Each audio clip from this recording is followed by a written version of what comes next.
أعوذ بالله من الشيطان الرجيم بسم الله الرحمن الرحيم إن الله وملائكته يصلون على النبي يا أيها الذين آمنوا صلوا عليه وسلموا تسليما اللهم صل على سيدنا ومولانا محمد وعلى آل سيدنا ومولانا محمد وبارك وسلم وصل عليه محبت عقیدت کے ساتھ باواز بلند پڑھیں الصلاۃ والسلام علیک یا سیدی یا رسول اللہ وعلى آلك وأصحابك يا سيدي يا حبيب الله الصلاة والسلام عليك يا خاتم النبيين وعلى آلك وأصحابك يا رحمة للعالمين الصلاة والسلام عليك يا جد الحسن والحسين وعلى آلك وأصحابك يا مولانا ومولى الثقلين.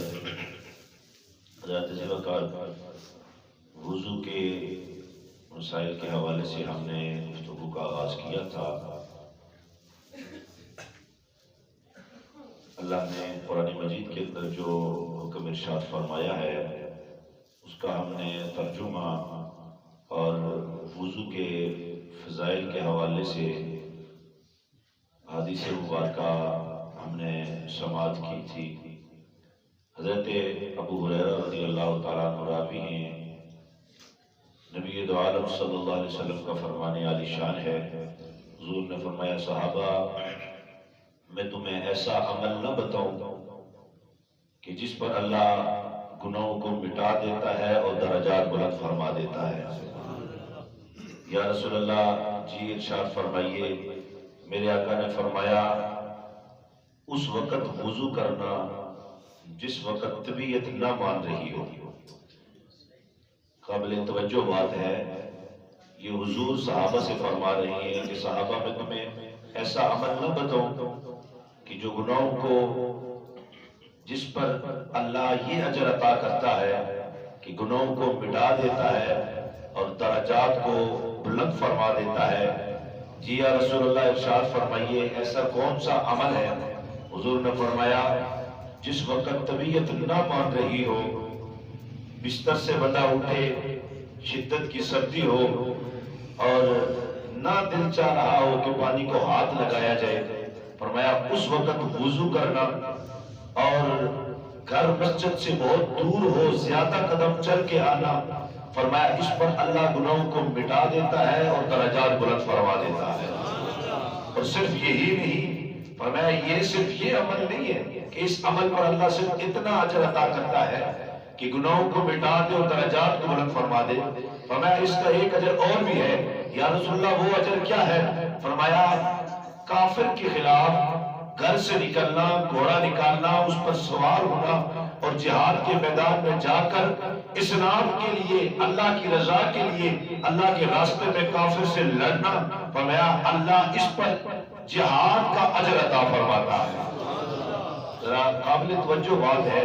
میرے اور آپ کے نزدیک یہ چھوٹی سی بات ہے, لیکن اس چیز کی لذت ایک مرتبہ لے کر تو دیکھیں.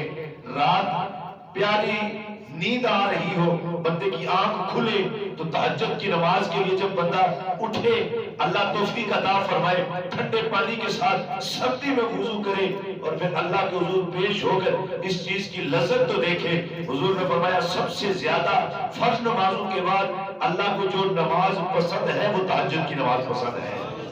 اور جب اس سردی میں ٹھنڈے پانی کے ساتھ وضو کر کے بندہ اللہ کے حضور پیش ہوتا ہے تو اللہ نگاہ رحمت اس بندے پر فرماتا ہے. اور نبی دو عالم صلی اللہ علیہ وسلم کا فرمان عالی شان ہے. حضور نے فرمایا کہ جنت کی چابی نماز ہے. نبی دو عالم صلی اللہ علیہ وسلم کا فرمان عالی شان ہے. فرمایا جنت کی جو چابی ہے وہ نماز ہے اور نماز کی جو چابی ہے وہ وضو ہے.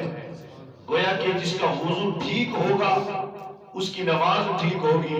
فرمایا جس کی نماز ٹھیک ہوگی فرمایا وہ جنت میں داخل ہو جائے گا. اس لیے تو حضور نے فرمایا کل قیامت کے دن سب سے پہلا سوال حشر کے میدان میں جو اللہ بندوں سے کرے گا وہ نماز کے بارے میں کرے گا. اگر ہمارا وضو ہی ٹھیک نہیں ہے, ہمارے وضو کے اندر ہی کوتاہی ہے, تو پھر نماز کا ہم نے جواب کیا دینا ہے؟ تو ہم نے وہ 4 چیزیں جو اللہ نے قرآن کے اندر ارشاد فرمایا ہے وہ وضو کے فرائض ہم نے بیان کیے تھے، یہ انتہائی ضروری ہے میرے لیے اور آپ کے لیے۔ اکثر دیکھا جاتا ہے کہ ہم وضو کرتے ہیں، گھر سے نکل کر تکلیف بھی اٹھاتے ہیں، راستے کی دشواریاں، گھر سے نکل کر آنا اچھا خاصا مشکل کام ہوتا ہے، لیکن یہاں آ کر انسان جس مقصد کے لیے آتا ہے، وہ مقصد اگر انسان کا فوت ہو جائے تو اس کا آنا، اس کا جانا، تکلیف اٹھانا یہ کسی کام کا نہیں رہتا۔ اس لیے کوشش یہ کرنی چاہیے کہ جب وضو کریں تو اچھے انداز کے ساتھ، اچھے طریقہ کار کے ساتھ وضو ہونا چاہیے۔ اور ہماری نماز وضو کے اندر بہت ساری کوتاہی ہوتی ہے۔ سب سے پہلا جو فرض وضو کے لیے ہے وہ ہے چہرہ دھونا، جسے قرآن نے کہا فَاغْسِلُوا وُجُوهَكُمْ۔ میں سب سے پہلا جو فرض ہے وہ چہرہ دھونا ہے۔ وضو کا جو طریقہ کار انشاءاللہ پورا بتائیں گے سنت کے مطابق، اس میں ساری چیزیں آ جائیں گی، لیکن آج فرائض میں جو چیزیں شامل ہوتی ہیں، سنت ہیں، اس کو انشاءاللہ ہم نے آج ڈسکس کرنا ہے۔ پہلا فرض ہے چہرہ دھونا۔ اب چہرہ دھویا جاتا ہے تو یہ بات یاد رکھیں، یوں پانی ہم ہاتھ میں لیتے، یوں منہ پہ مار لیا، یہ بالوں کی پیشانی کی جو بال ہے یہاں سے لے کے تھوڑی کے نیچے تک، ایک کان سے لے کر دوسرے کان تک، یہ پورا چہرہ دھونا۔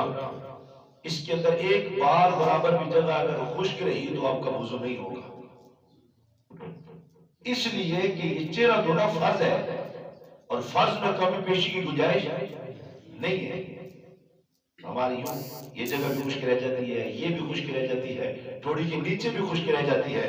اس لیے حضور نے فرمایا جو وضو کے دھونے والے اعضاء ہیں ان کو اچھے انداز کے ساتھ مل کر دو، تاکہ کل قیامت کے دن تمہارے یہ چہرے، تمہارے جسم کے اعضاء وضو کے نور سے دور سے چمک رہے ہوں۔ اس لیے اگر ہماری یہ کوتاہی دور ہوگی، اب چہرے کے اندر چہرہ دھونا فرض ہے، اور اس میں چہرے کے اندر منہ بھی آ جاتا ہے، ہم نے کلی بھی کرنی ہے، ناک بھی آ جاتی ہے، منہ میں پانی ڈالنا، کلی کرنا، یہ سنت کہلاتا ہے۔ اور اس کے ساتھ ہم نے مسواک بھی کرنا ہے، مسواک کرنا بھی حضور کی سنت ہے۔ اور ایک جگہ پہ میں نے پڑھا کہ مسواک کرنے سے جو بندہ روٹین کے ساتھ مسواک کرتا ہے اس کو کبھی معدے کی تکلیف نہیں ہوتی۔ آج ہم حضور کی سنت سے دور ہو گئے، طرح طرح کی بیماریوں میں ہم مبتلا ہو گئے۔ ہم اگر حضور کی سنت پر عمل کر لیں، ایک تو حضور نے فرمایا جو اس دور کے اندر، فتنہ کے دور کے اندر، فرمایا جو ایک سنت پر عمل کرے گا اللہ اسے 100 شہید کا ثواب عطا فرمائے گا، 100 شہید کا اللہ اسے اجر عطا فرمائے گا، ثواب عطا فرمائے گا۔ تو ہم اگر یہ چھوٹی چھوٹی معاملات کے اندر حضور کی سنت کے پابند ہو جائیں، اللہ برکت بھی عطا فرما دے گا۔ اور حضور کی سنت کے اندر حکمت ہی حکمت ہے۔ اب مسواک کرنا کتنا مشکل کام ہے، دانت تو ہم نے صاف کرنے، برش کرنے سے بجائے ہمارے پاس اگر مسواک ہو، حضور کی سنت بھی ہو جائے گی، اور سنت کی برکت بھی اللہ ہمیں نصیب فرما دے گا۔ اور کلی کرنا، اگر مسواک آپ کے پاس نہیں ہے تو آپ 3 مرتبہ آپ منہ میں انگلی مار لیں، سنت کی غرض سے یہ مسواک ہے، اللہ اس پر بھی آپ کو سنت کا اجر عطا فرما دے گا۔ اور دوسری سنت منہ کے دھونے میں جو آتی ہے وہ ناک میں پانی ڈالنا۔ حضور نے فرمایا جب صبح تم اٹھو اچھے طریقے کے ساتھ اپنے ناک کو صاف کرو، اس لیے کہ شیطان رات تمہاری ناک میں گزارتا ہے۔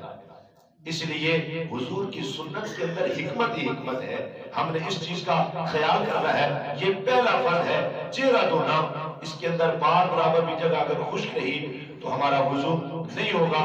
دوسرا فرض جو آتا ہے وہ ہاتھوں کو کونیوں سمیت دھونا۔ عرب کے اندر کونی سمیت اس کو ہاتھ ہی کہا جاتا ہے۔ اور بازو دھونے میں ہماری سب سے بڑی غلطی یہ ہوتی ہے، ہم نے پانی ڈالا اور پانی ڈال کے یوں جلو میں پانی لیا اور یوں پانی لے لیا، یہ کونی کے پیچھے جو ہڈی والی جگہ یہ خشک رہتی ہے، اور اگر یہ خشک رہی تو یہ بات یاد رکھیں، یہ فرائض میں آتا ہے، اگر کونی کے پیچھے یہ والی جو ہڈی ہے اگر یہ خشک رہی تو آپ کا وضو نہیں ہوگا، کیونکہ یہ کونی سمیت پیچھے یہاں تک دھونا، حضور نے فرمایا یہاں تک دھونا فرض ہے، تم اگر یہاں تک دھو لو گے تو جو چیز وضو کے پانی کے ساتھ دھل جائے گی، فرمایا وہ قیامت کے دن دور سے چمکتی ہوئی نظر آئے گی۔ اس لیے حضور کی سنتوں پر ہم نے عمل کرنا ہے. چھوٹی چھوٹی باتیں ہیں, انہیں اگر ہم اپنی زندگی میں داخل کریں گے تو اللہ ہمیں برکتیں نصیب فرمائے گا. اگلے 2 فرض انشاءاللہ ہم کل کی نشست میں بیان کریں گے. اللہ ہمیں دین سیکھنے, سمجھ کر اور اس کے مطابق ہمیں زندگی بسر کرنے کی توفیق عطا فرمائے. اللہ